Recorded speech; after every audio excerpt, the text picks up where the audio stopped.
Hello, my friend. Today I will tell you another long-forgotten legend. Close your eyes and let the magic transport you to Middle-earth. Our journey begins.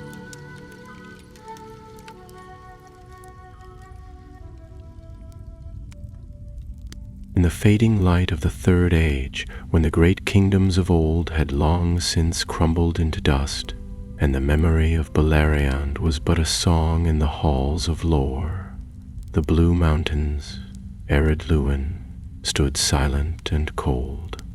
Snow whispered down their jagged flanks, and few now walked their paths, save hardy hunters and wandering beasts. Yet beneath those ancient peaks, buried under stone and silence, there still lingered shadows of a time long past. It was in the deep crevices of those mountains that the forges of Belegost once roared. A marvel of the dwarves of the First Age, they burned hotter than dragon fire and rang with the music of hammer and anvil. Their smiths, the broad beams of old, had forged mail that gleamed like starlight and weapons fit for the hands of kings. But Belegost had fallen, like so much else, swallowed by war and ruin in the days when Morgoth still ruled from the Iron Crown. Now the forges lay buried, forgotten by most, and better for it. But not all fires stay cold forever. Far to the east of the mountains, in a modest hall of stone and hearth smoke, lived a young dwarf named Thrain. Not of Durin's folk was he, but of the Iron Fists, a rugged and lesser-known kindred dwelling in the far reaches of Middle-earth. Thrain was a smith by trade, but not yet a master. He bore the strength of youth in his arms and the gleam of stubbornness in his eyes. His forge was small, his tools old, yet his dreams were large, too large, his kin often said. "You chase ghosts and legends, boy," muttered Borlee, the village stone-cutter, when Thrain spoke of lost halls and hidden treasure. But Thrain had found something. On a lonely expedition into the western marches of arid Luin, he had gone searching for ore, and instead he had found ruin. He did not speak of it for some days, not until the tremors began. They came at night, rumbles in the deep that made goblets quiver on shelves and set dogs to howling. At first, the elders called it shifting stone, nothing more. But Thrain knew better. He had seen the tunnel, carved with the marks of ancient craft. He had seen the blackened arch, its surface still warm with unnatural heat. He had smelled the sulfur, the tang of burning metal, and deeper still, the foulness of sorcery long buried. Something had awoken beneath the mountains. He spoke to the council, standing straight and clear-eyed as he told them of what he had found. A sealed gate of dwarvish make, far older than any their kind had carved in living memory. A forge still glowing in the dark, untouched by time. And voices, faint, echoing, twisting. They laughed at him. "Fancies of youth," said old Master Kargan, puffing on his pipe. "The forges of Belegost are a tale for fireside songs, let them lie." But Thrain would not be so easily dismissed. He packed his satchel with food and tools, strapped on the short axe his father had left him, and took only one other thing. A small, rune-marked amulet that had been passed down through his mother's line, said to be a relic from Belegost itself. He left in the gray before dawn, saying nothing more to the doubters. The road westward was cruel. Winter still lingered in the hills, biting at his fingers and freezing his beard stiff with rime. But Thrain pressed on, following the trail he had marked, descending into ravines choked with bramble and overgrown paths where stone giants seemed to slumber. He journeyed alone, save for his thoughts, which grew heavier with each step. On the seventh day, he found the gate again. It stood like the mouth of a beast, half buried in stone, flanked by fallen statues of helm-clad warriors whose faces had long since crumbled. The symbols on the arch were dwarvish, yes, but of a kind Thrain had never seen in his books. Older, deeper. He placed his hand upon the cold metal and felt it thrum faintly beneath his palm. He hesitated. A wise dwarf might have turned back, but wisdom is often a late visitor to the halls of youth. Thrain stepped forward, and the gate groaned open. Darkness welcomed him. The tunnel beyond was steep and narrow, winding deep into the belly of the mountain. At times he had to crawl on hands and knees, his lantern flickering. Faint glimmers of metal veins danced on the walls. Gold, silver, mithril? He could not tell.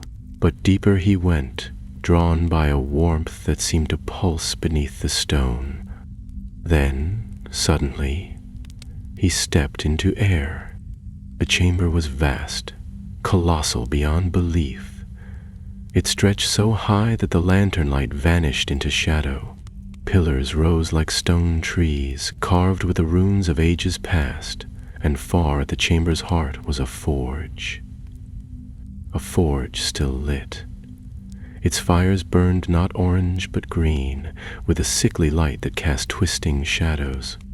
And beside it stood a figure. It was not dwarf, nor elf, nor man. Its form was cloaked in shadow, and its face hidden by a helm of molten steel that dripped endlessly, yet never fell.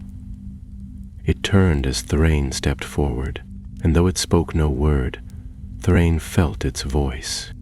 "You come late, child of the hammer," it said, not aloud, but in the marrow of his bones. Thrain fled.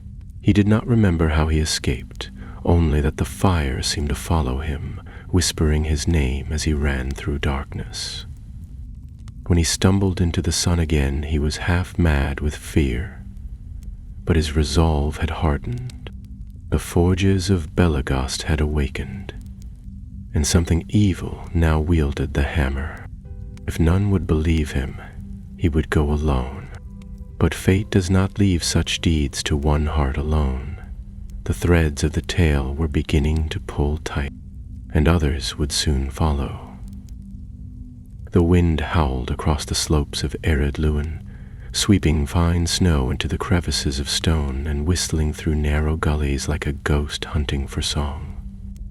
Thrain trudged through it with his cloak drawn tight, leaning into the gale. The mountain air had sharpened since his descent from the cursed tunnel, and though the days had grown longer, the chill in his bones did not ease. He was making his way eastward now, back toward the lower hills where the dwarves of the Iron Fists had built their simple homes. But there was no comfort in the thought of returning. He knew what awaited him: scoffing, sneers, dismissals. He did not intend to stay long. By the time he reached the outlying holdfast of Bruni's Hollow, his beard was stiff with frost and his boots worn thin. The dwarves there barely spared him a glance, and when he entered the mead hall, heads turned only briefly before returning to mugs and murmured games of dice.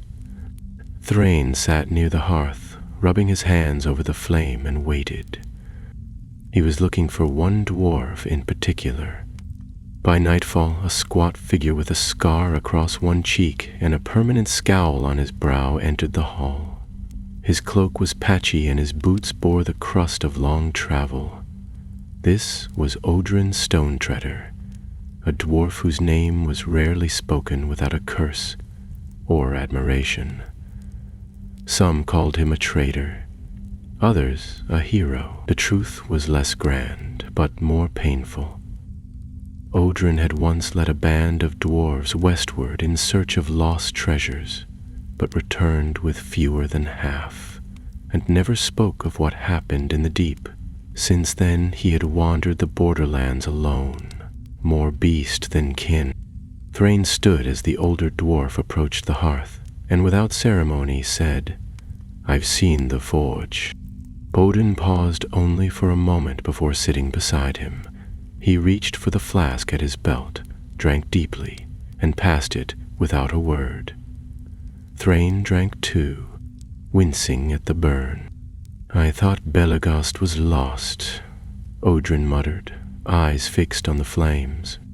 "It's not just lost, it's waking," Thrain replied, then told him what he had seen, not with the wide-eyed wonder of a fool, but with the calm urgency of someone who had stared into the dark and known it for what it was.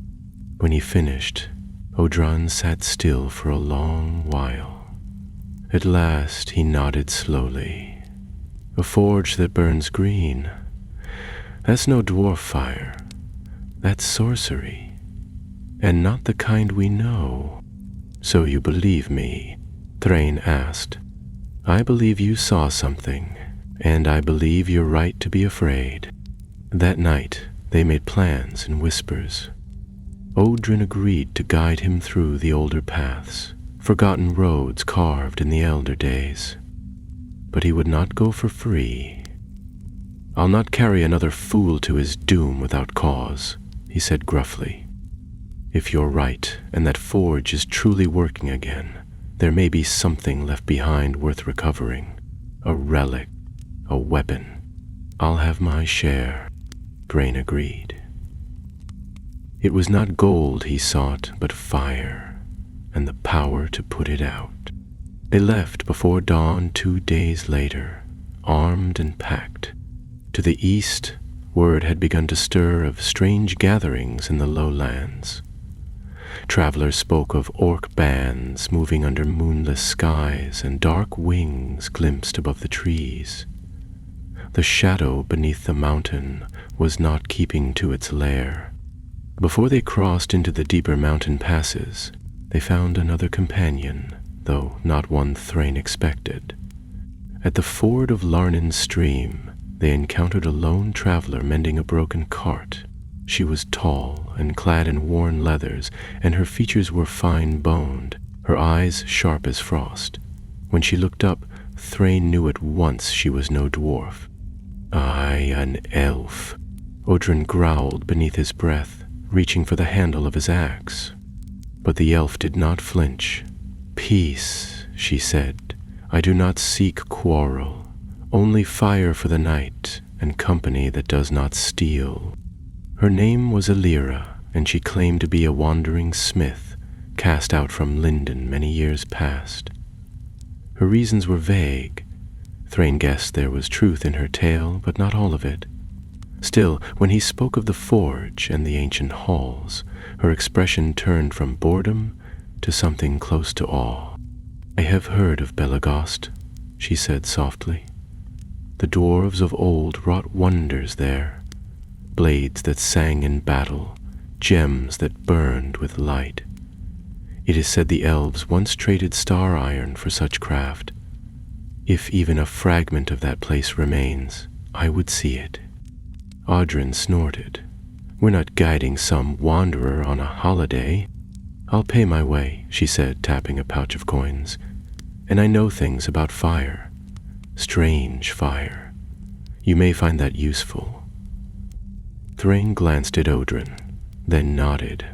He sensed something else in her, not just knowledge, but purpose. Their trio pressed on into the mountains, moving by day and camping in crevices by night. The weather grew harsher as they climbed. Snow turned to sleet and ice crept into their boots. Yet the journey was not without wonder.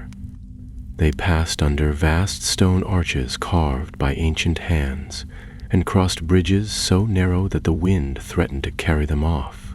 On the 10th day, they reached a high ridge from which the peaks of the Blue Mountains rolled like a sea of frozen stone.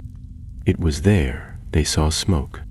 Far below, in a distant valley, a dark coil of it rose into the air, thick and unnatural. It did not drift with the wind, but hung like a curtain, smearing the sky with foulness. Thrain's heart sank. "It's begun," he said. They descended swiftly, and as they drew near they saw signs of passage. Grooves in the snow clawed footprints, and worse, a shattered helm unmistakably dwarven, half buried in the ice. Not all doubters had stayed behind. Thrain found a sigil scratched into a stone, a message from one of his kin, a cousin named Dory, who had once laughed at him during the council. The marks were recent, and the message simple. Entered the old gate, following the flame. Too late to stop us now. Adrin spat. Fools.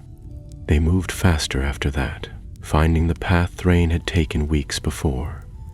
The gate loomed ahead, just as he remembered it, but now the statues were crumbled completely, and the snow around the entrance was melted in a wide ring, as though the mountain itself had begun to weep. They did not enter at once. That night, as they camped beneath a leaning stone, Thrain took out the rune amulet his mother had given him. Alira studied it quietly, her long fingers brushing the markings. "This is old," she said. "Older than Belegost, perhaps. Where did you say your mother found it?" Thrain admitted, only that it was passed down from her mother, and hers before that. Alira narrowed her eyes but said nothing. When they slept, Thrain dreamed of fire, not the good warmth of a forge, but a devouring flame that whispered in his ear and sang in a voice not meant for mortal tongue. "Come to me," it said. "Strike the iron. Awaken the deep." He woke with sweat on his brow, even as snow fell softly outside. The gate waited, and beyond it the forge morning came gray and silent. Snow fell lightly across the stone as Thrain stirred the embers of their small fire, his breath misting in the cold air. Odrin grumbled as he rose, shaking frost from his beard, while Alira moved with the practiced quiet of one who had slept in forests and mountains more than on feather beds. The gate stood as it had the day before, dark and brooding, its ancient archway yawning open like a mouth prepared to swallow them whole. They packed in silence, each one knowing the true journey was only now beginning. When all was ready, Thrain led the way, lantern in hand, the flame behind the glass flickering as though reluctant to follow. Alira moved behind him, bow slung across her back and a slender curved dagger at her belt.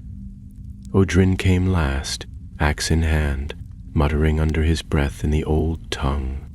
The tunnel beyond the gate was just as Thrain remembered, tight, cold, and stifling.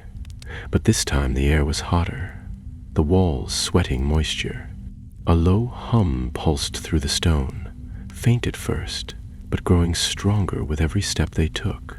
It felt like a heartbeat, deep, slow, and heavy, as if the mountain itself had a pulse, and something within it was stirring from slumber.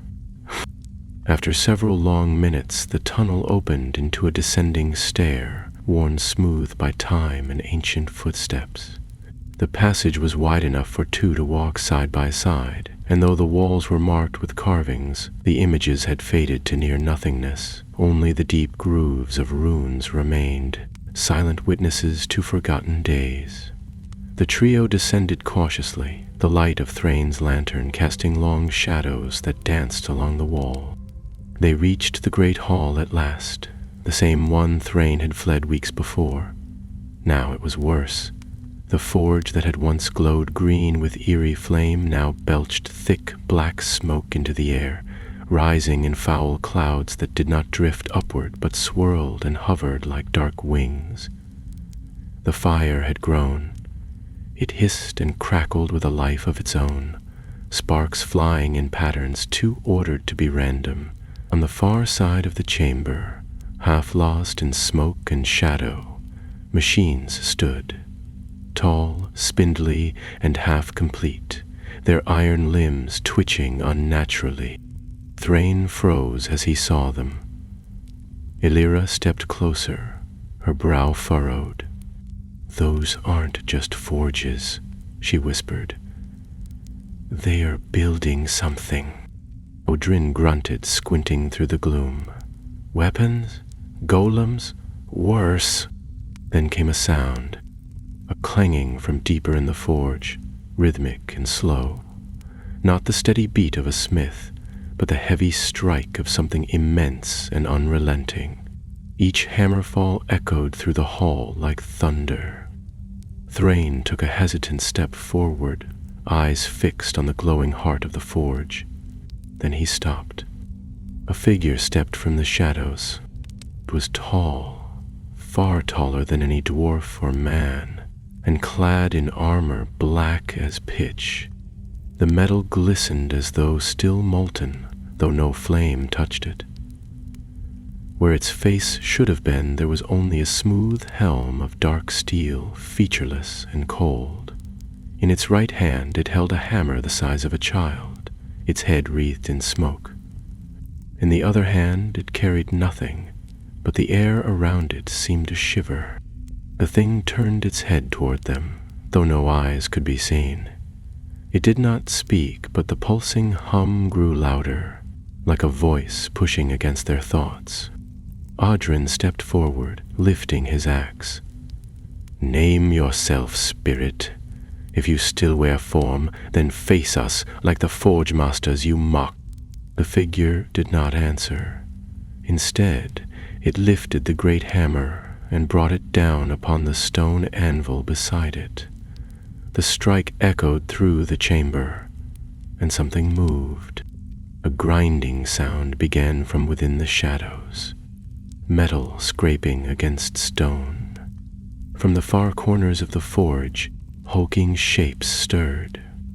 Thrain saw limbs, arms of iron, legs of brass, torsos bound with chains. Golems. Not the art of the dwarves, but something fouler, perverted. Elira knocked an arrow with swift precision and loosed it at the figure by the forge. The arrow struck true, but as it met the armor, it dissolved into ash. The figure turned slightly, then slowly raised a hand. The forge behind it flared, green fire blazing higher. "Run," Thrain whispered, his voice barely more than breath. But it was too late. From the dark, the golems came forward, 3 of them, stumbling but fast. They moved like puppets, their steps jerky, but they were strong and relentless. Odrin charged the first, meeting it head-on with a cry, his axe ringing out as it bit into one of the thing's limbs. Sparks flew, and the limb buckled, but the golem did not fall. It swung with its other arm, sending Odrin crashing into a pillar. Elira darted to the side, drawing a blade now, slashing at another golem's leg. Thrain stood frozen, the fire's sickly light reflecting in his eyes. He clutched the amulet at his chest. The forge responded. A low tone rang out, clear and sudden, cutting through the din like a bell. The green fire flared, then flickered. The golems froze mid-step. For the briefest moment, the darkness recoiled. Thrain looked down at the amulet, its runes glowing faintly. He had not spoken. He had not called, but it had answered. Elira shouted something, but her words were lost in the roar as the forge surged again, regaining strength. The golems began to move once more.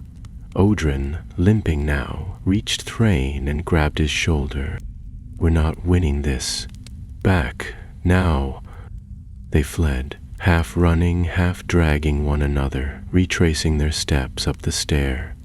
The golems did not follow, but the sound of the hammer followed them like a heartbeat. They did not stop until they reached the outer gate, breathless and scorched. There, beneath the open sky, they collapsed, coughing smoke and gasping for air. The fire behind them burned on. At night, after the worst of the coughing had passed, they sat in silence. Odrin's arm was bruised badly, and Elira's blade had cracked near the hilt. Thrain stared at the amulet in his hand, now dark and still. Elira was the first to speak. "That thing, whatever it is, it's not just building, it's growing, feeding. You saw it." Thrain nodded. "And the forge, it knew me." Adrien grunted. "That's not comforting." Thrain looked up, his eyes hard. "No, but it means we have a way in." He told them then what he had not dared to say before, that the amulet had once belonged to his mother's family, and that she had spoken of a secret line, one descended from the smiths of Belegost. She had believed the blood of the forge master still ran in their veins. Thrain had never given it much thought. Until now, Elira sat back, rubbing her temples. "If that amulet is tied to the forge, you may be the only one who can get close to it without being turned to ash. We still don't know what that thing is." Odrin muttered. "It's not a dwarf, not anything made by dwarves. It didn't speak, it didn't breathe, it just forged." Thrain looked at the gate behind them, smoke still drifting faintly through the stone. "It's not a spirit either. It's something worse." Elira's voice was quiet. "A fallen Maya, perhaps one who once served Aule." Silence followed.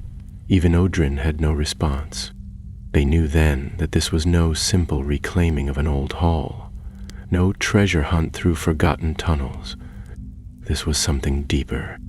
A wound in the world had opened, and they stood on the edge of it. The forge had awakened, and the fire was only just beginning. The wind blew cold across the mountains the next morning, but no snow fell. Instead, an eerie stillness blanketed the pass where Thrain and his companions had camped. The smoke that had drifted from the forge gate during the night had faded, but its taste still clung in the air, metallic and bitter. The three sat in silence around the ashes of their fire, the mood heavy with the weight of what they had seen.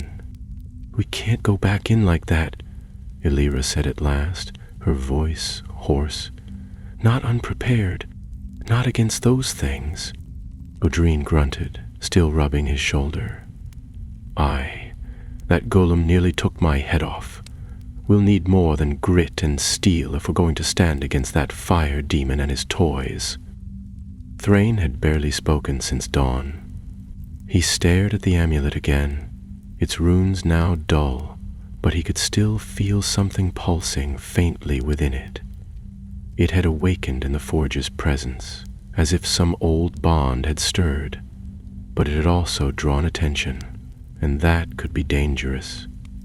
Still, he felt a strange certainty growing inside him, like the steady glow of coals before a flame. He looked up and said quietly, "We need to find the foundry key."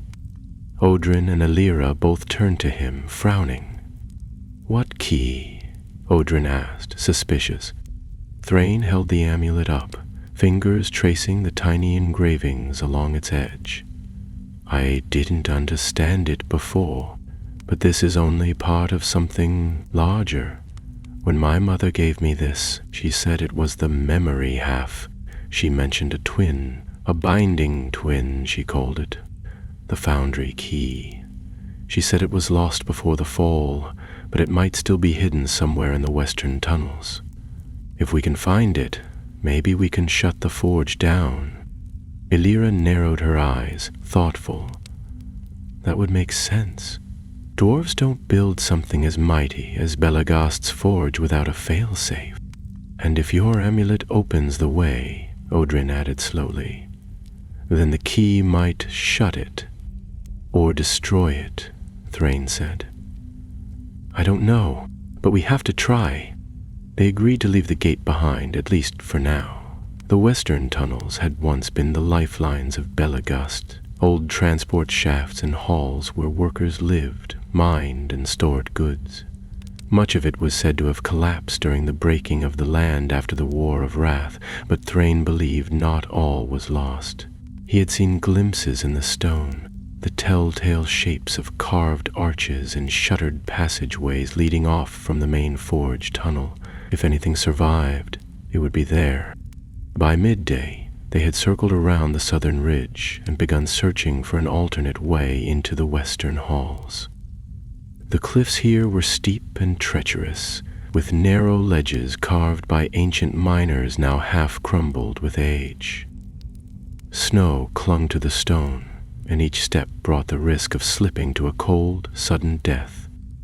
But the path was not without signs, old markers carved into the rock, symbols of the broad beams, worn but still legible, guided them onward, and after several tense hours, they found a fissure in the mountain wall that led into darkness.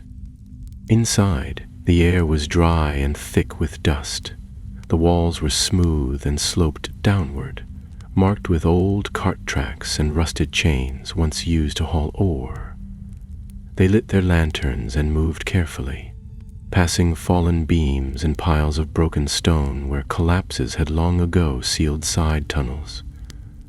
Thrain led the way, the amulet in his hand occasionally glowing faintly as if pulling him deeper. After several hours of descent, they entered a wide chamber, collapsed on one side but still intact enough to reveal what it once had been. Shelves lined the walls, stacked with rusted tools and shattered crates. Odrin muttered in wonder as he brushed dust off a rack of forgotten mining helms. "This was a deepward supply hole," he said. "I haven't seen one like this since the iron delving back east. Looks like it's been untouched since the fall." The Lyra moved quietly along the far wall, where a great carving dominated the stone. It was a relief of a forge, bigger than any of them had seen, even the one in the Chamber of Fire. It showed smiths standing before a great anvil, a hammer raised above it, and two flames burning on either side. Above the anvil, embedded into the carving, was a round, hollow space, empty but clearly designed to hold something. Thrain stepped closer. The amulet in his hand flared brighter. "This is it," he said. "The twin piece fits here." Odrin frowned. "So where's the key?" They searched the room carefully, sweeping dust from floor tiles and knocking on stone for hidden compartments. After nearly an hour, Illyra called out. She had found a small hatch beneath one of the broken crates, an iron door, rusted and half buried in rubble. Thrain and Odrin cleared it with axes and picks, grunting as they heaved the stone aside. Beneath it was a narrow shaft descending into blackness. "This was sealed on purpose," Illyra said, peering down, "but not from the inside." Thrain tied a rope to a nearby beam and descended first, lantern swinging at his hip. The shaft was steep but stable, carved with smooth, deliberate hands. After some time, it opened into a cramped corridor, the air damp and stale. Odrin and Illyra followed close behind. They crept forward until the passage widened into a small chamber. A vault, perhaps, though much had crumbled over time. A single pedestal stood in the center, its surface cracked. Upon it lay a small object covered in soot. Thrain stepped forward and lifted it gently. It was a piece of metal about the size of his palm, shaped like a hammerhead. Its surface was engraved with runes that mirrored those on his amulet. As he brought them close together, both pieces shivered faintly, then grew warm in his hands. "Daily match," he whispered. "This is it." Before he could speak further, a distant sound echoed down the corridor, a low grinding, like stone being dragged across stone. Illyra raised her lantern sharply, her face pale. "We've been followed." They turned back at once, hurrying up the shaft and sealing the hatch behind them as best they could. But the sound did not stop. It came closer, slow and unrelenting, and now it was joined by something else. A chittering, like teeth on metal. Outside the vault, in the larger supply hall, the shadows stirred. Thrain saw movement by the entrance. A creature stepped into the light, stooped, lanky and covered in ash. Its eyes glowed a pale green, and its mouth split into a grin full of jagged teeth. Behind it, others followed. They were dwarves once, Illyra breathed. Long ago. Audrin gripped his axe. Not anymore. The creatures rushed forward, screeching in voices twisted by fire. Thrain shoved the key into his pack and pulled out his blade, back to back with the others as the creatures surrounded them. Steel rang out, echoing through the ancient chamber as the battle began. Steel clanged against bone and ash-blackened armor as the hall erupted into chaos. Thrain swung his short blade with both hands, parrying a creature's hooked claws, while Illyra loosed arrows with eerie calm, each shaft finding its mark with deadly precision. Audrin, bleeding from a gash on his cheek, fought like a storm, his axe sweeping wide in brutal arcs that sent two of the things tumbling into the dust. The twisted creatures were swift and cunning, ducking beneath blades, climbing over fallen crates, shrieking with voices that sounded half human, half smoke. They smelled of char and old decay, as if their very flesh had burned away and been stitched back by fire. One leapt from a ledge above, claws outstretched for Thrain's throat, but Illyra struck it down mid-air with a single well-placed shot and hit the stone floor with a shriek and did not rise again. "They're not golems," Thrain shouted over the din. "They think, fight like men. They bleed, that's all I need to know," Audrin grunted, ducking under a claw swipe and driving his axe into the attacker's gut. Oh, they kept coming. Every time one fell, two more seemed to crawl from the dark. Thrain's blade felt heavy in his hand, and the rhythm of battle grew ragged as fatigue set in. He stumbled backward, only to feel a claw graze his shoulder, slicing through leather and drawing blood. Pain flared, but before the creature could strike again, a sudden burst of light filled the chamber. Illyra held the amulet aloft, the foundry key now joined to its twin. Together they glowed with a piercing silver light that seemed to sear the very air. The creatures froze mid-charge, snarling and clutching their heads as the light washed over them. One let out a shriek so sharp it cracked a stone tile and then dropped dead at Illyra's feet. "Back!" she called, eyes wide. "The key's hurting them!" They didn't wait to test how long it would last. Audrin kicked over a barrel, scattering old tools into the path of their foes, while Thrain helped Illyra slide the amulet back into her pouch. Together they raced for the tunnel, the screeches of the ash creatures echoing behind them. They didn't look back until they were halfway up the mountain path, lungs burning with effort, legs trembling from the fight. When they finally paused beneath the sky, Thrain collapsed to one knee, wiping blood from his arm and staring at the black smear on his tunic. Illyra stood beside him, her hands shaking slightly as she returned the amulet to its place beneath her cloak. Audrin leaned on his axe, breathing heavily, but alert as ever. "I've seen much in my years," he said darkly, "but I've never fought things like those. Not orcs, not wargs. That was something else." "They're forged," Illyra murmured, her voice distant. "But not with hammers or tongs. Those were made in fire, but shaped with will, with spirit. There's sorcery behind this, deeper than anything I've known." Thrain looked at the sky, darkening with cloud. "We have the key now. We can end it." Audrin didn't reply at once. He crouched, rubbing soot between his fingers. "We're not just dealing with some cursed machine. Something is forging these things. feeding them life. You remember what you said before, lad? That the fire knew you? Thrain nodded. It still does. I feel it. Then you'll have to go back in.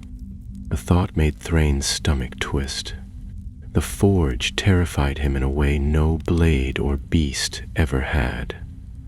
It was alive, breathing, watching, whispering in his dreams. But he also knew Odrin was right. This was not something they could run from. The longer they waited, the more the forge would grow, and the more creatures it would pour into the mountain's hollow places. It had already begun to spread. Soon the lowlands would feel its reach. We destroy the forge, Thrain said, more to himself than to them. We use the key to bind it, seal the heart of the fire. No more golems, no more monsters. Illyra nodded, though her expression was grim. There is one more thing, that figure you saw at the forge, the tall one. Thrain remembered it well. The black armor, the featureless helm, the hammer that struck without sound. I've read of things like it, she said, voice low. Not in songs or tales, but in the hidden texts of the Noldor. Spirits who fell from grace, servants of the Valar who turned to darker purposes. They called them the Bound Ones, fallen Maya who lost their names, but not their power. Thrain looked up sharply. You think that thing, it was one of them? I think it is, she said. And I think it's using the forge not just to make weapons, but to remake itself. A silence followed, heavy and cold. If that's true, Odrin said at last, then we've got more than fire and metal to deal with. They spent the night in a narrow hollow, high in the cliffs, where wind cut through the stones like knives and the sky glowed with stars. Thrain sat by the fire, clutching the key and trying to still the dread in his chest. He had always thought courage was something loud, something that roared inside you, made your voice rise and your hand steady. But now he understood it better. Courage was the thing that kept you from turning back, even when you wanted to. It was quiet, stubborn, and heavy. He slept fitfully, dreams haunted again by fire and voices calling from deep within the earth. When dawn came, gray and uncertain, they rose and readied themselves without a word. The forge waited, and they could delay no longer. They returned to the main gate, where the broken statues still leaned in silence.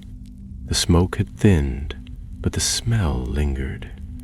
As they descended once more into the dark, the stone seemed to pulse with warmth, as if the mountain itself recognized their approach. The forge hall was quieter now, though its fire still burned. No creatures stirred. The golems stood idle, their limbs folded against their frames, eyes dark.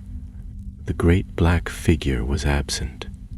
Eat knows we're here, Illyra said, her hand on her bow.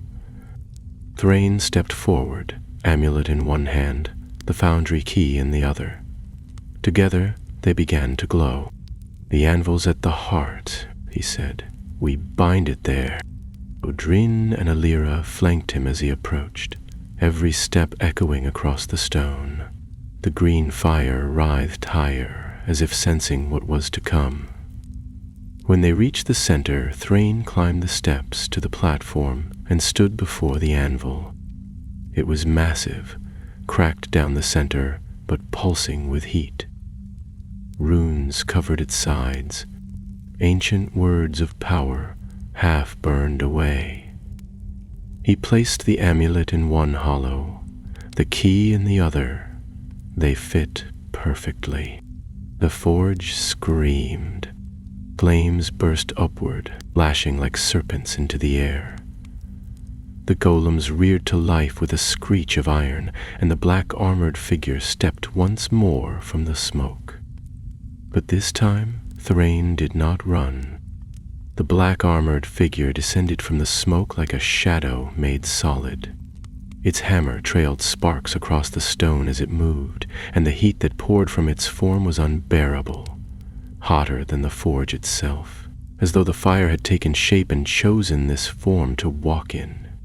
Its helm, smooth and glimmering, showed no eyes, but Thrain could feel the weight of its gaze pressing against his mind like a great stone hand. Beside him, Illyra had her bow drawn, though her fingers trembled. Odrin stood with his axe raised and jaw clenched, muscles coiled like ropes of steel, but even he hesitated as the creature stopped before the anvil, towering above them all. The forge's green flame hissed behind it, casting sickly light on the runes carved into the stone walls. "You return to claim what is mine," the thing said, though its mouth did not move. The voice rang inside their skulls, low and terrible. "The blood of the hammer stirs. The key sings. Foolish child of stone, do you think you can seal the forge with a trinket?" Thrain's voice wavered only slightly as he stepped forward. "I don't come to seal it with a trinket.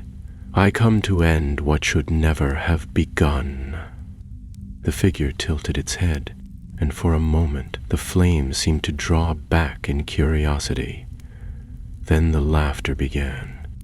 It was a cold, hollow sound, echoing not through the air but inside them, a mirthless, scraping thing that filled the hall like rising smoke. "This forge was not made for ending," it said. "It was made to become. I am not your enemy, child. I am your inheritance. I am what your kind built, hidden in fire and forgotten by time. You were forged from corruption," Illyra said sharply. "Not by the broad beams, not by Owl. You stole their craft and twisted it." The creature turned slowly to her. "Elf of the West, you know nothing of fire." With a roar, Odrin surged forward, his axe aimed at the creature's side. The blow struck true, but the axe shattered against the figure's armor, and Odrin was thrown back by a burst of heat, rolling across the stone floor with a groan. Thrain rushed to him, but was met by a wave of force that drove him to his knees. The forge flared again, wild and bright, its green fire climbing the walls like vine. "You are not ready," the figure said, "but the forge remembers you. I will unmake your flesh and craft you anew." Thrain reached for the anvil, gripping the joined amulet and key with both hands. They were burning hot, but he did not let go. Runes along the anvil's edge began to glow, one by one, like waking stars. The forge shrieked as if it were alive, and a deep tremor ran through the hall. Illyra loosed her arrow then, and it struck the helm of the figure with a sound like ringing metal. For a single instant, the creature staggered. "Now, Thrain," she cried. Thrain slammed the key down into the anvil's heart. The reaction was instant. A shock wave of silver light burst from the anvil, knocking Illyra off her feet and driving the creature back.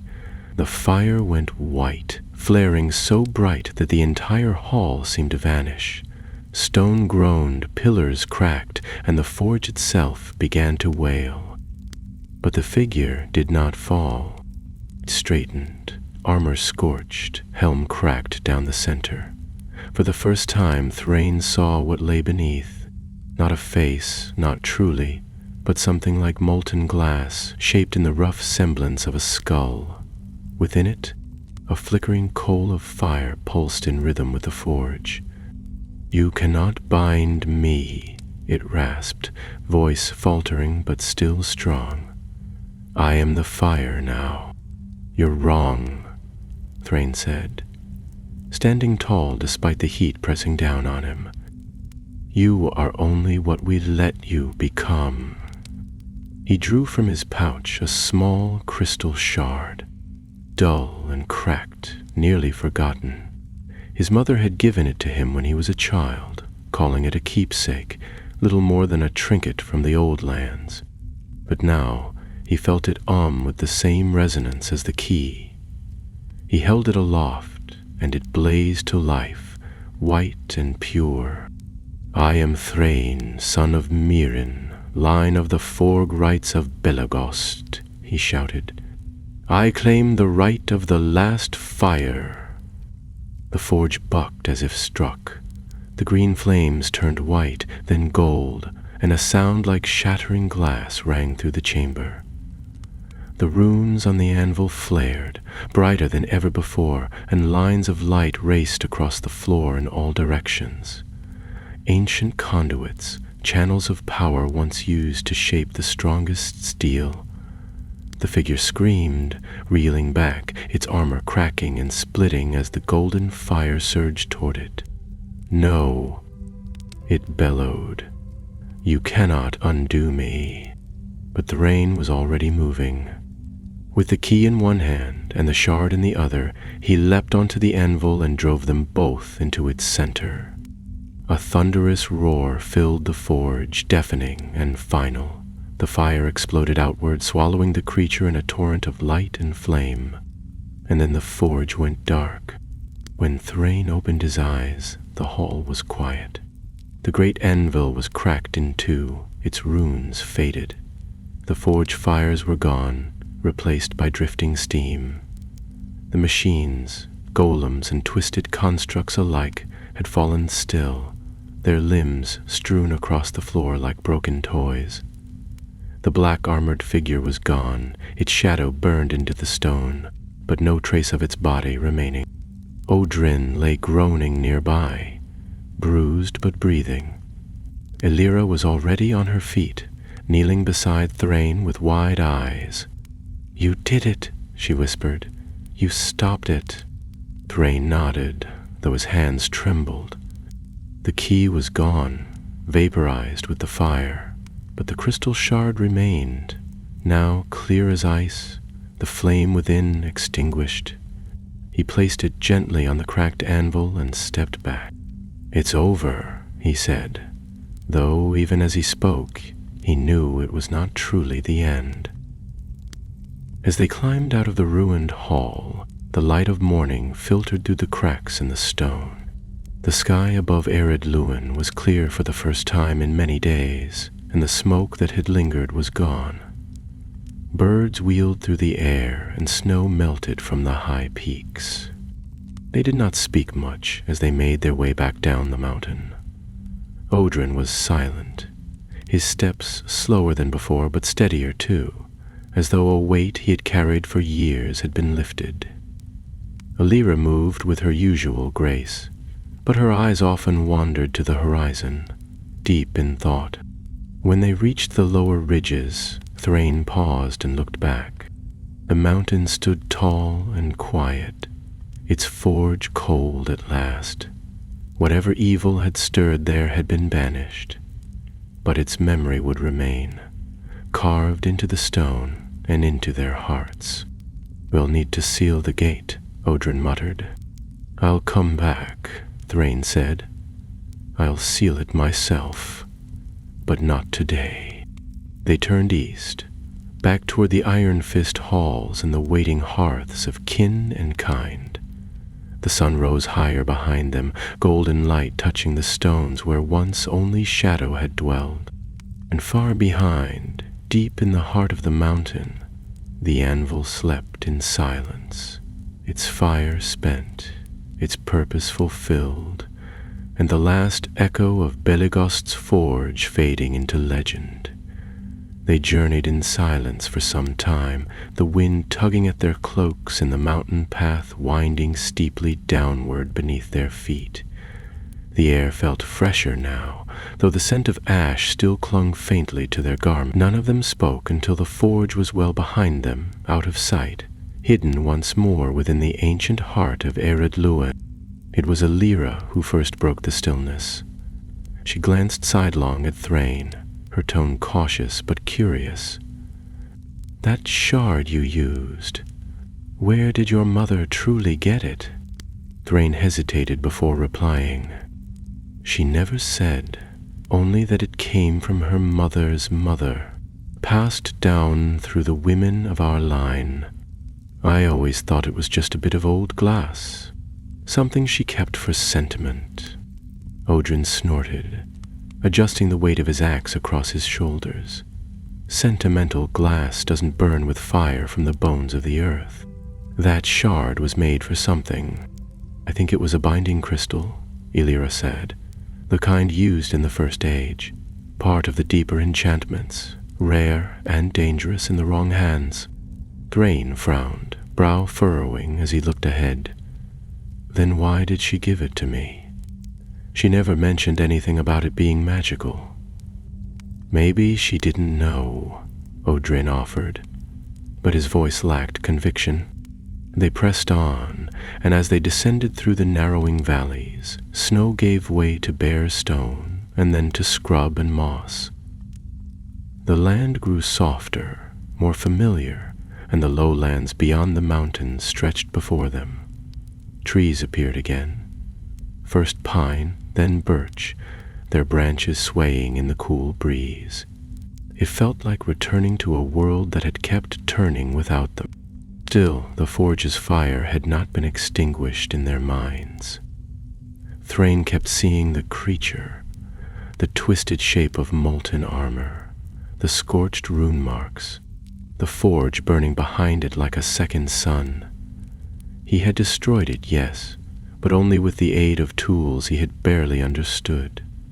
He could not shake the fear that somewhere deep in the world something like it still remained. They reached the outskirts of a small Iron Fist settlement by dusk. The village of Nundabar, nestled against the foothills, welcomed them with warm fires and curious stares. No messages had reached the villagers, and they knew nothing of what had occurred above them. The mountain, to them, had remained still. Thrain didn't linger in the common hall.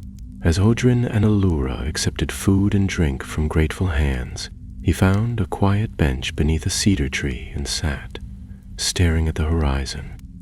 The amulet was gone, the shard cracked in half and wrapped in cloth within his pack, but the weight he felt was heavier than either. Elira joined him after a while, her cloak rustling softly as she sat. "You don't trust it's over," she said, not as a question. Thrain shook his head. "It's too easy to believe something dark is destroyed because you've closed the door on it. But doors open." She nodded slowly. "Then we keep watch. That's all we can do.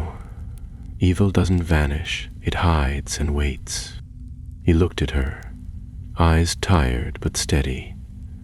"What will you do now?" "I'll go east," she said. "To Lendon, perhaps. There are elves there who know the deep craft, some who remember the First Age. They might have records, tales of others like that thing we fought. If there are more, I'd like to know." Thrain hesitated, then asked the question that had been growing in his mind for days. "Why did you come with us? You never said." She was quiet for a moment, then looked up at the sky, where stars had begun to peek through the indigo veil of twilight. "When I was young, I saw something like that forge, only smaller, a fragment buried deep in a ruined tower near the coast. It spoke to me, whispered. I left, but I never forgot. When I heard rumors of smoke rising from Belegost, I knew it wasn't over. I didn't want it to be." "Why not?" he asked. "Because I needed to face it. Some things you carry your whole life, and some things you bury too deep." They sat in silence after that, the stars brightening overhead. By morning, Odrin was already preparing for departure. He claimed he had no time for fame or tales, and said he would return to the mountains east of the Grey Flood. But when Thrain offered him a place in the Iron Fist halls, Odrin only shook his head and smiled. You've got enough heroes here. I'm just a dwarf who didn't die when he should have," he said gruffly. "Take care of that mountain, Thrain. It'll never be quiet forever." Elira left not long after, slipping away with little fanfare. Thrain watched her go from the upper walkway of the hall, the wind catching her cloak as she disappeared into the trees. She did not look back. For Thrain, the days that followed were strange and slow. The elders who had once scoffed at his tales now listened with sharp-eyed respect. Songs were sung in the great hall, and smiths gathered by the fire to hear the tale of how a lost forge had been silenced. Thrain did not speak often, and when he did, his words were measured. The fire that had driven him to uncover the truth had changed. It was not gone, but temporary. He spent much of his time in the archives, poring over old maps and scrolls, tracing the names of lost cities and broken halls. There were more ruins out there, other fires, other dangers. The world did not rest, and neither could he. One morning he took the broken shard from its cloth and placed it on the anvil of the Iron Fist forge. It was no longer magical. Its flame had gone, but it glinted in the light like ice. He stared at it for a long time, then raised his hammer and struck it once, clean and true. It split into 2 pieces with a soft chime, neither burning nor fading. He left one half on the anvil. The other he placed in a small iron box and sealed it with a rune lock of his own making. Someday, he thought, someone might need to remember. Someday the fire might rise again. Saragor crept softly through the foothills of the Blue Mountains, brushing green across the lower slopes and unfurling the leaves on the birch trees like shy dancers coming into the light. The snowmelt poured down through old stone channels and into the streams, and the people of Nundabar emerged from their halls with sleeves rolled and laughter warming the air. Yet in the heart of it all, Thrain found little peace. He worked long hours at the forge. Real work, not dreams of ancient relics or whispered legends. He reforged plow blades, fixed harness buckles, tempered steel for the guards who patrolled the trade road. The clang of hammer and hiss of quenching steam were familiar, comforting sounds, but something inside him had shifted, and though he did not say so aloud, he knew that what he had seen beneath the mountain had carved a deeper mark than most could guess. Each evening, when the last of the smiths had laid down their tools, Thrain would climb to the uppermost terrace above the forge hall. From there he could see the western ridges and, just faintly in the distance, the darker outline of the mountain where Belegost had once stood proud and filled with song. Now it loomed in silence, but Thrain never forgot the fire that had once roared in its belly. It was on one such evening, when the wind carried the scent of rain, and the moon was still shy behind the hills, that a rider came. The horn was not blown, but the guards at the gate stepped aside as if the figure had already been welcomed. The horse was slender and dark, with a fine silver-pettered bridle, and the rider wore a gray cloak that fluttered in the wind.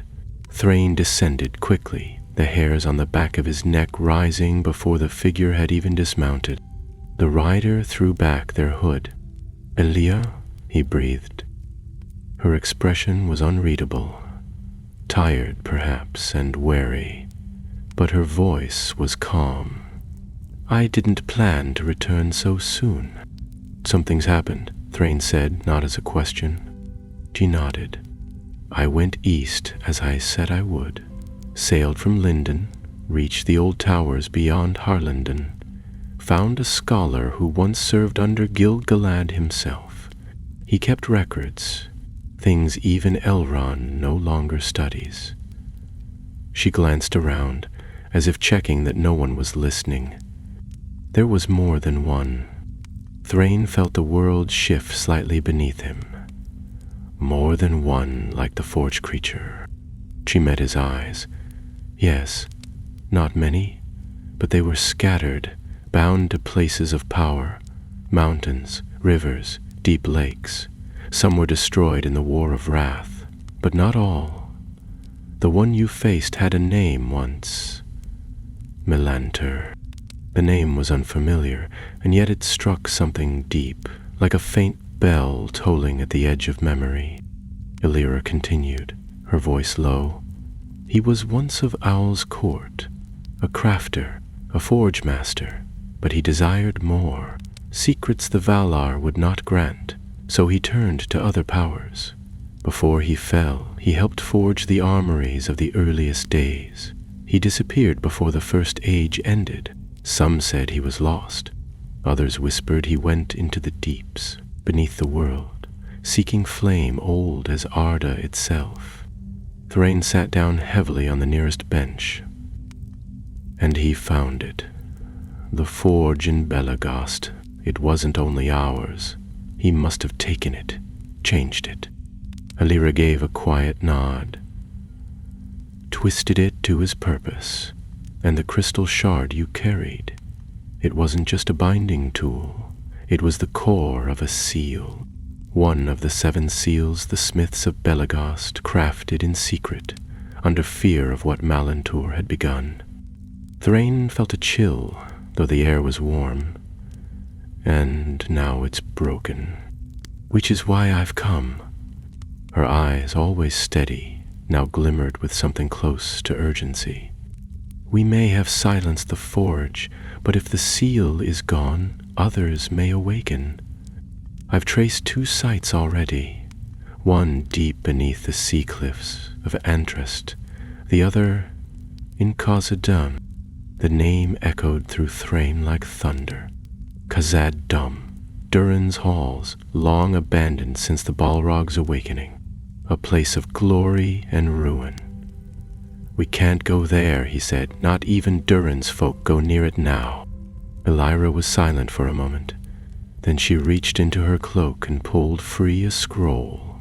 Old, faded, sealed with wax marked by a rune he did not know. She handed it to him. This came from the scholar. It describes the forge seals. What remains of them? The one in Belegost was the 3rd. The first 2 are lost. The 4th is broken. But the 5th may still be buried beneath Khazad-dûm. Thrain opened the scroll with careful hands. The writing was hard to read.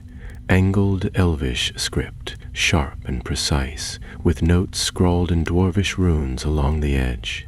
There were diagrams, rings within rings, shaped like forge chambers, and beneath one an inscription written in 3 tongues.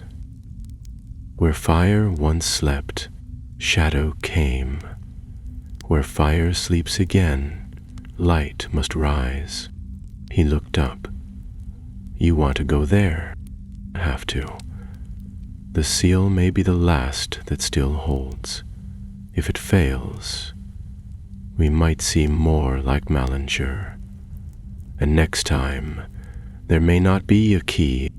Thrain stared at the sky for a long moment. He had thought the story finished, the forge silenced, the darkness buried once more, but stories, he was learning, rarely end the way songs say they do. Some wounds in the world don't close, they just wait. I'll come, he said, the words leaving his mouth before he fully understood them. You're sure? She asked, not as a challenge, but as one who knew the weight of such choices. He nodded. I know fire. I've seen what it becomes when it goes unchecked. I won't let it happen again. Later that night, in the quiet of his workshop, Thrain packed his tools with steady hands. He took nothing he didn't need, just the essentials and the box containing the remaining shard half. As he closed the lid, he felt a flicker, not light, but memory, a pulse of something old and resolute. He carried it not as a weapon, but as a warning. At dawn, they set out again, across the foothills, through the silver birches, toward lands forgotten by most. And as they walked, Thrain cast one last glance over his shoulder at the mountain behind him. His fire was gone, but the world still held other forges, and not all of them slept. Aesir's journey southward began under bright skies, though a low mist lingered in the hollows between the hills. Spring pressed on around them with quiet persistence, buds swelling on thorny branches, the calls of distant birds returning to old nests, the earth softening beneath their boots with each passing mile. Yet neither Thrain nor Alira paid much mind to the season. Their thoughts were bent inward, and the road they followed led not toward the comforts of spring, but toward the shadow of ancient ruin. They passed through lowland villages where elves no longer walked and dwarves were seldom seen. Travelers on the roads kept their heads low and their hoods drawn. Rumors whispered along the way, strange sightings in the White Mountains, lights under the sea cliffs, wolves gathering in places where no wolves had roamed in generations. Alira listened to these with careful silence. Thrain, though he tried to appear unmoved, took note of every tale, tracing invisible threads between each one in his mind. On the 12th day, they crossed into Enidwath, a wild and scattered land of wind-scoured ridges and thick undergrowth. It was said that long ago, before even the kings of Númenor first came to Middle-earth, this land had held strongholds and sanctuaries built by wandering peoples of great skill. Now it held only the ruins of stone circles and crumbling towers, half swallowed by trees. Their path veered westward through one such ruin, where broken walls leaned like tired men and moss crept through every crack. As they stepped over a collapsed arch, Alira slowed, her eyes scanning the stones with something like familiarity. "This was once a place of learning," she murmured. "You see there, the carvings. They are of Númenorian shape, but older, probably second wave." Thrain crouched beside a fallen pillar, brushing dirt away from the side. Runes glittered faintly beneath the grime, elvish but warped, stylized by hands unfamiliar with their meaning. "These look like wards," he said, "or warnings." Not surprising. The early kings feared the dark beneath the earth. They built temples and forges, but always with charms to keep fire spirits out. The shame they didn't always work. They camped that night beneath a half-buried stone dome, its roof still miraculously intact. The fire they built was small, just enough to keep the cold at bay, and Thrain kept his back to the stone, watching the flame dance in quiet thought. He could not explain it, but he felt as though the world around them was growing thinner, as if the barrier between what was seen and what waited below was fraying. Alira noticed it too. "When we left the forge, I thought we had bought the world time," she said softly. "But I think now we only removed a weight from a crumbling wall." Thrain nodded, though he didn't speak. The crack in Malantur's helm, the creature's final scream, those memories returned more often now, unbidden and sharp. What they had fought was not simply fire and metal, but the echo of something deeper. The next days brought them near the cliffs of Andrast, where the sea met stone in thunderous harmony. Storms brewed offshore, dragging clouds across the sky, and gulls wheeled high above like restless spirits. The path was narrow and treacherous, with gullies on one side and sharp drops to the sea on the other. They walked single file, wind tearing at their cloaks, and kept a watchful eye for signs of passage. Few dared these paths, and none without purpose. Near the edge of a wind-blasted outcrop, Alira halted. She knelt and touched the ground, her fingers splaying across a patch of scorched earth hidden beneath sand. Someone came through here, not long ago. Thrain joined her, kneeling beside the mark. The stone beneath was blackened, the same way the floor of the forge had been when Malantur walked. Another like him? Or one drawn to his echo, she said. These places, they remember. Magic leaves stains. The earth doesn't forget. They pressed on more quickly after that, and by the end of the day they found what they had been seeking. Half concealed behind a wall of twisted ivy and carved directly into the cliffside was a narrow opening, no taller than a man. The rock around the doorway bore no markings, but Alir ran her hands along the stone until she found what she was looking for. A single rune, so faded it could barely be seen, shaped like a flame inside a spiral. "This is it," she whispered, "the second seal." Thrain drew his axe instinctively. "What do we do if it's broken?" "Pray it isn't," she said, "because we're too late if it is." Inside, the passage was steep and dry, descending sharply beneath the cliff toward chambers hidden from the sky. The air was cool, but carried a smell of ash, old and faint, yet unmistakable. Their lanterns flickered as they walked, and more than once the walls seemed to shift in the corners of their vision, as if carved figures watched them pass. Eventually they entered a domed chamber, high-ceilinged and circular, with a central platform surrounded by concentric stone rings.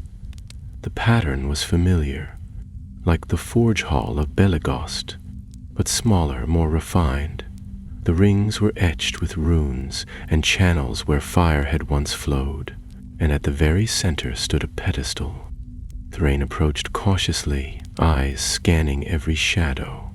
The pedestal bore a shallow depression, shaped to hold a crystal no larger than a fist. "It's empty," he said.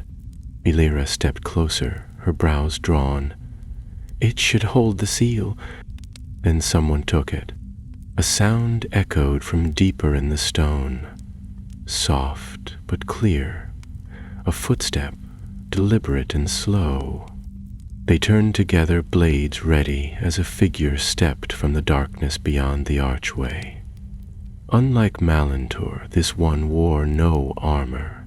It was tall and gaunt, wrapped in a dark green cloak, its face pale and unreadable beneath a hood.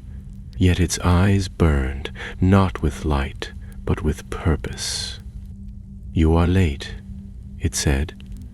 Its voice was calm, but cold as winter stone. "The second seal is gone. The fourth is broken. The world turns again."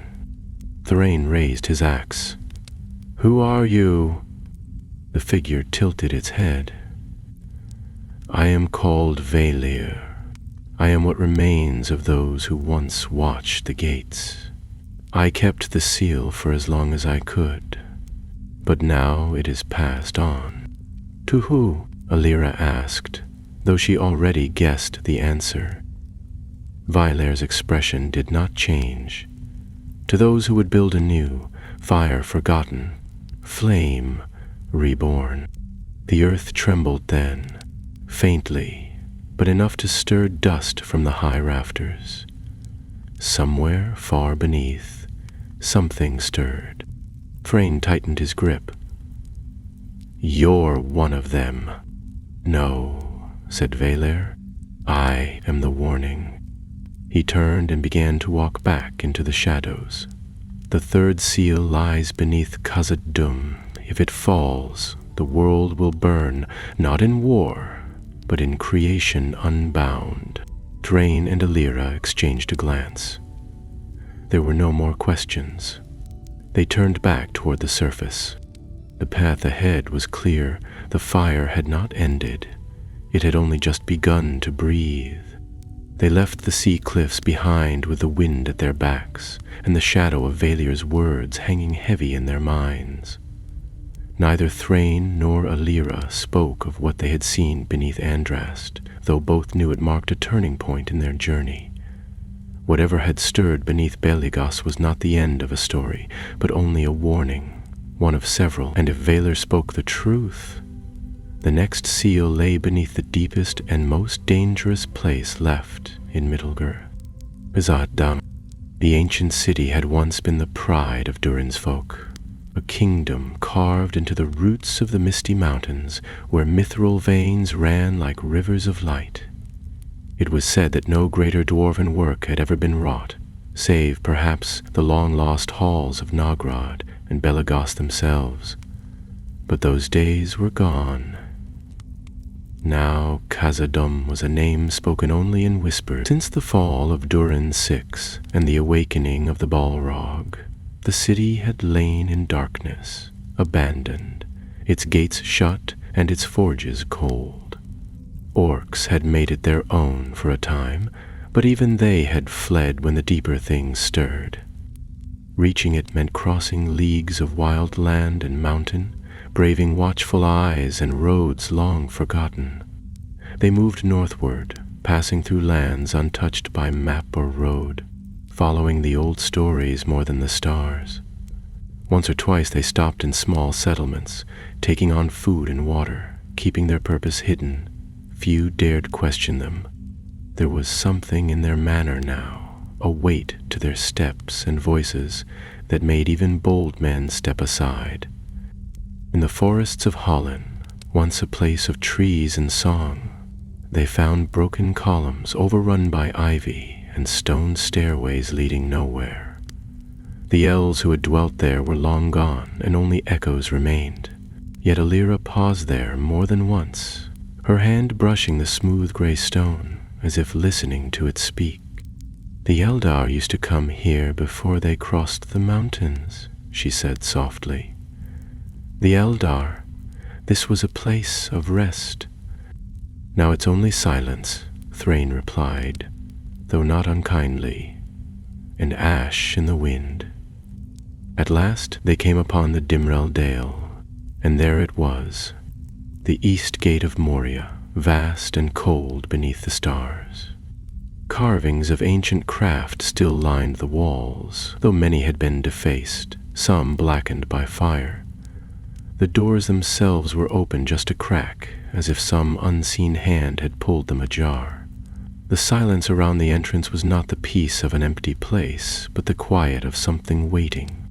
We go in at first light, Thrain said. We'll need to move fast. Alira nodded, her eyes fixed on the dark slit of the gate. I've been inside before. Once. Not far. Then let's hope you remember the way. That night they camped a short distance from the entrance, hidden beneath a low overhang where they could keep watch without being seen. The stars were clear above, and the wind blew low and steady across the dale. Thrain did not sleep. He sat beside the fire, polishing the last of his tools, running whetstone against axe blade, not because they were dull, but because his hands needed something to do. The broken shard, wrapped in cloth, lay in a pouch at his side. Elira joined him in the second watch. She sat cross-legged, her bow across her lap, and said nothing for a while. Then, in a voice just above a whisper, she asked, "Do you fear what we'll find?" Thrain thought about it for a long moment. I used to think fear was a weakness, something to be pushed aside, but I was wrong. Fear tells you the truth. You just have to listen carefully. She gave a small, wry smile. Then, what does it tell you now? That we're not just chasing seals, he said. We're chasing something that's already moving. Whatever's waking, it isn't waiting for us. They entered Moria as the sun crested the mountains. The light did not follow them far. The east gate opened onto a wide hall, carved with great dwarven pillars and intricate stonework now cracked and worn by time. The air was thick with dust and silence, and each footstep echoed like a shout. Here and there lay the remains of old battles, broken shields, rusted swords, bones that told stories no one had written. They moved with purpose, lanterns held high, following the old routes through the eastern mines toward the second tier. Elira led the way more often than not, her memory of the paths proving true, though the halls had changed since she'd last come. More tunnels had collapsed, some had been cleared. Once they passed through a chamber filled with strange markings, circles and spirals drawn in black ash across the stone. Elira touched none of them. "What are they?" Thrain asked. "Signals," she said, "like those drawn by the fire-forged ones. Someone has been here." The deeper they went, the hotter the air became. It was not a natural warmth, not the steady heat of stone buried deep underground, but something that pulsed faintly, as though a furnace far below had begun to breathe again. The tunnels grew narrower, then wider, then twisted in strange patterns, as if reworked by something that did not care for dwarven design. And at every turn the feeling that they were being watched grew stronger. They reached a deep stair, half broken but still passable, and descended into a hall so vast their lanterns could not touch the far wall. At its center stood a dais, cracked and scorched, and around it were 7 pillars, each carved with symbols of flame. Thrain felt it before he saw it, a thrum in his bones, the same he had felt at Belegost. The seal was here, but something else was too. From the far end of the hall, a shape emerged, not swift or sudden, but slow and inevitable. It walked upright, taller than any man, its form cloaked in smoke and shadow. The fire within it was dim but growing. "Another," Elira murmured, "but not the same." "No," Thrain said, "this one's not waking, it's watching." The figure stopped at the edge of the dais. It did not speak, but it raised one hand, long-fingered, blackened but strangely delicate, and in its palm was something that gleamed like glass. A shard, not like Thrain's, darker and whole. And Lyra drew her bow. Thrain raised his axe. The creature tilted its head, and the air around them grew thick. "We're too late," Thrain whispered. And the fire answered. The fire did not roar to life all at once. It unfurled like smoke spilled across the stone, seeping into cracks and climbing the columns with sinuous grace. A low hum pulsed beneath their feet, steady as a drumbeat buried beneath the earth, and the shard in the figure's hand began to glow. Not bright, but deep and steady, like the heart of a forge never fully quenched. Thrain stepped forward, the haft of his axe firm in his grip, but he did not raise it yet. He knew better than to strike first against something that was not yet fully known. The figure before them stood still as a statue. There was something less monstrous about it than Malantur, though it was no less terrible. Its body, though cloaked in dark robes of ash-stained cloth, gave the impression of something unfinished. Wisps of fire crept along its shoulders like fingers, searching for form. Where its face should have been, there was only a smooth mask of stone, shaped to resemble a dwarf's features but twisted, as though crafted by a hand that only half remembered what a face should be. Elira didn't lower her bow, but her voice remained calm. "Who are you?" The figure's mouth did not move, but the answer came all the same, as if the flame itself chose to speak. "I am not born. I am made. I am what remains when the fire forgets its purpose." Thrain frowned. "You carry a seal, one of the 7. Where did you get it?" The figure turned its head toward him slowly, the mask catching the light in a way that made it seem as though it breathed. "This seal was not given. It was found. In the heart of ruin, buried in silence. left behind by those who feared what they created. "You've no right to it," Thrain said, voice rising. "Those seals were meant to bind fire, not spread it." "Is that what you think?" the voice replied, colder now. "That fire is a beast to be caged. You, who descend into dark halls with hammer and flame, who melt stone and shape the bones of the world to your liking. The dwarves knew once. Fire is not to be bound, it is to be understood. Honor." Elira stepped beside Thrain, her bow still drawn but aimed lower now, not at the figure's heart, but at the shard in its hand. "You speak as though you know what the dwarves meant. But that knowledge was lost before your shadow ever stirred. You weren't made by fire, you were corrupted by it." The hall seemed to shudder, a faint tremor passing through the ground like breath. The figure did not move. Corruption is the word used by those who fear change. The seals do not protect, they silence. But I have heard the truth that sleeps in stone. The forges of old were not meant to be sealed. They were meant to sing. Thrain had heard enough. He stepped up onto the dais, the warmth of the stone prickling his skin even through his boots. "Then sing your last song," he said, and drove the haft of his axe against the stone. The seal beneath the dais pulsed. Runes hidden in the ring of the platform flared to life, etching golden light in a perfect circle around Thrain's feet.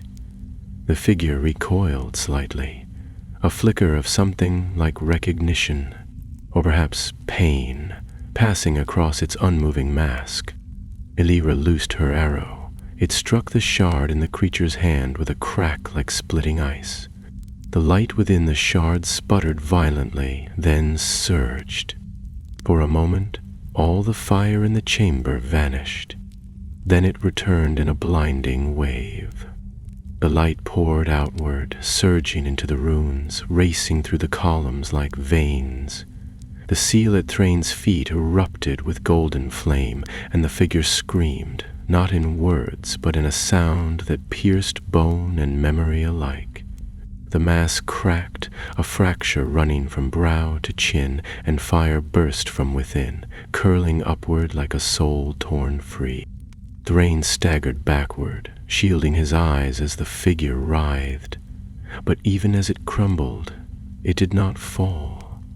The fire held it aloft, as though refusing to let it die. "I was made to last," the voice said, faint now but defiant. "You cannot undo what was forged." "We're not here to undo it," Thrain said, his voice steady. "We're here to finish it." He reached into his pack and pulled free the iron box. The shard from Belegost lay within, wrapped in linen, silent and cold. He placed it at the edge of the dais, then brought his axe down upon it, shattered into a dozen pieces, each one flaring white for a heartbeat before fading to gray. The runes in the seal flared once more, then dimmed. The figure's fire stuttered and collapsed inward, its form crumbling like a burned log into ash. The mask hit the stone floor with a soft clink and rolled to a stop beside Thrain's boot. Elira let out a breath and lowered her bow. The hall fell quiet. They stood in silence for a long while, the only sound the faint crackle of dying fire as it retreated into the seams of the stone. Whatever power had stirred the seal had been spent, but Thrain could not shake the sense that this was only another branch of a far wider tree. He picked up the broken mask and turned it over in his hand. Its weight was light, but the stone still held warmth. A part of him wanted to throw it into the dark, to leave it behind and forget. But another part whispered that it should be remembered. Beside the dais, Elira examined the remains of the shard the creature had held. Most of it was gone, but one splinter remained, glowing faintly with a flicker of red at its core. "I don't think that was one of the original seals," she said. "It was something new, something made to imitate them." Thrain's jaw clenched. "Then someone's crafting more." They left the chamber with care, sealing what doors they could, marking the path behind them in the runic script of the iron fists. There was no fire left to bind here, but there was a message to be written in stone. Back beneath the sky, as the stars wheeled overhead and the wind tugged at their cloaks, Elira turned to Thrain and asked, "Where do we go now?" Thrain looked north, where the mountains faded into mist and memory. "To the last forge," Elira nodded. "And after that?" Thrain thought of the seal broken in his hands, of the mask lying in his satchel, of the voice that had spoken not with hate, but with purpose. "Then," he said, "we find whoever is teaching fire to speak again." The last leg of their journey took them into lands even the elves seldom spoke of. Northward they traveled, following faint trails through ancient pinewood valleys and over ridges where snow never melted and the stones bore no name. Days passed like dreams, long and silent, stitched together by the sound of wind and the hush of fireless camps. Yet with each mile, the weight of the air deepened, and the sun seemed paler in the sky.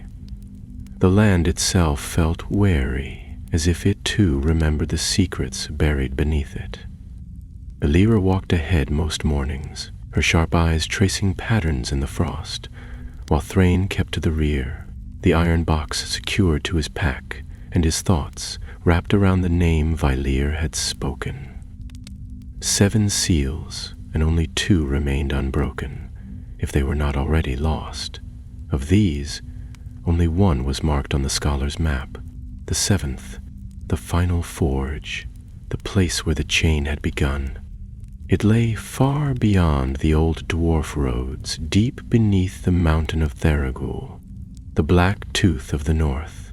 No records named it, no songs honored it, but the runes Elira had unearthed in Linden spoke of a fire so pure, so powerful, that the dwarves who tended it built no city around it, no great hall to sing its praises. They kept it hidden, sealed in the bones of the earth, guarded only by silence and stone. 3 weeks after leaving Khazad-dûm, they reached the foot of Theragul. The mountain rose like a knife into the sky, its sides jagged and black, its peak lost in mist. There were no birds, no signs of deer or bear, only the sound of water dripping from high ledges, and the groaning of the wind as it dragged itself across the rock. They found the entrance by moonlight, an opening scarcely larger than a doorway, hidden beneath a natural overhang and half sealed by fallen stone. Behind it lay a tunnel so narrow they had to squeeze sideways for several yards, their packs scraping the walls and their lanterns casting long, twisting shadows. But when the tunnel finally widened, they stepped into a space unlike any they had seen before. The forge chamber was vast, yet utterly still. No fire glowed here, no warmth stirred.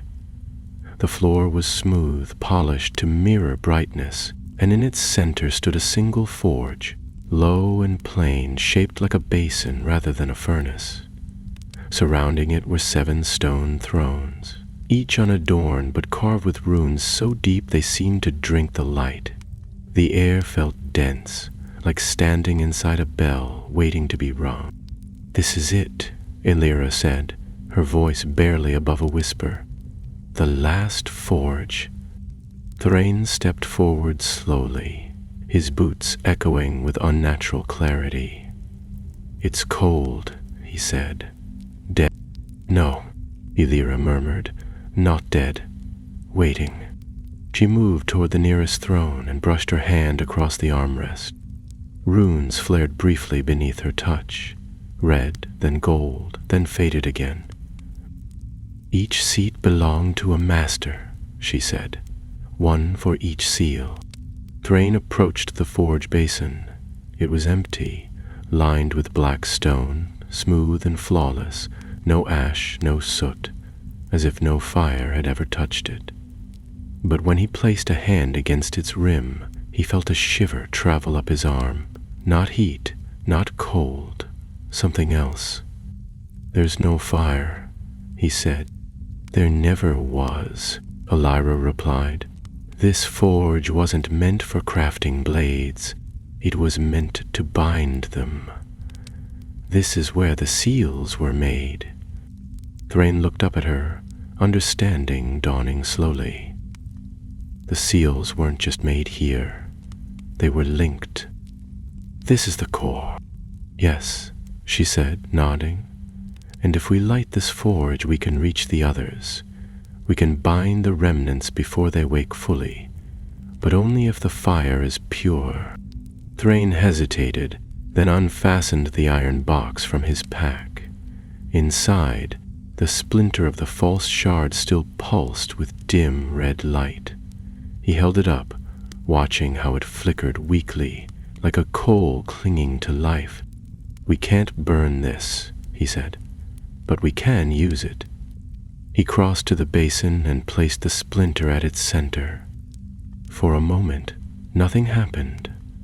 Then the floor beneath them trembled, and a circle of runes blazed to life around the forge, gold and silver intertwining like molten rivers. The basin shimmered, and flame burst upward, white fire silent and bright, without heat or smoke. It reached for the ceiling, illuminating the chamber in a sudden blaze of brilliance that stung the eyes but warmed the heart. The thrones lit one by one, the runes on each flaring to life. The air filled with a deep hum, like 1,000 voices singing a single note beneath the stone. Thrain staggered back, shielding his eyes, but Elira remained still, arms at her sides, her face glowing with the light of the final forge. A shape took form in the flame, vague, flickering but present. Not a creature, not a spirit, a memory. A dwarf, tall and proud, robed in smith's garb, his face stern but kind. He looked at them without speaking, then raised both hands and brought them together in a slow, deliberate gesture. The forge flame dimmed. The figure's voice filled the chamber, though his lips did not move. "The chain is broken. The fire is loosed, but the song remains. Let those who remember bind what is unbound. Let those who burn carry the hammer. Let fire find its purpose." The light collapsed inward. Silence returned. The chamber stood dark once more. No flame, no runes, only the faint scent of something ancient, something clean. The forge was cold again, but not dead. Thrain stepped forward, heart thudding. The splinter was gone. In its place lay a new crystal, clear as glass, marked with 7 runes. Elira picked it up and turned it slowly in her hands. "The last seal," she said. He nodded, "and the last warning." They stood together at the heart of the last forge, 2 souls among the echoes of 7. There were still questions, still paths to walk, but for the first time in many days, Thrain felt something he had not dared to hope for. Peace. When they left Theragor, the sky was clear and the wind was warm. They said little, for there was nothing that needed saying. The road ahead would be long. The fire would stir again. But they had walked through shadow and flame and come out with more than scars. They carried the forge now, not on their backs, but in their hands and hearts. And as they vanished into the trees, the mountain behind them stood silent, its forge sealed, its fire remembered, and its story passed into legend. The last battle of the forges of Belegost was over, but the flame would never truly die.